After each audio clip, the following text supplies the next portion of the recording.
मुझे महसूस करने दो अज़ियत से भरे लम्हे, बिछड़ते वक़्त के किस्से, कि जब खामोश आँखों के किनारों पर मोहब्बत झड़ रही होगी। कई जुमले लबों की कपकपाहट से ही पत्थर हो रहे होंगे। मुझे इन पत्थरों में बयान करती चीखती गोलियां को महसूस करने दो। ज़रा ठहरो, मुझे तन्हाई को महसूस करने दो।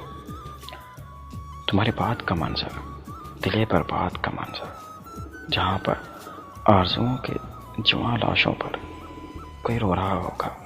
जाग किस्मत मोहब्बत की कहानी में जुदाई लिख रही होगी। मुझे इन सर्द लम्हों में सख्त दर्द की गहराई को महसूस करने दो।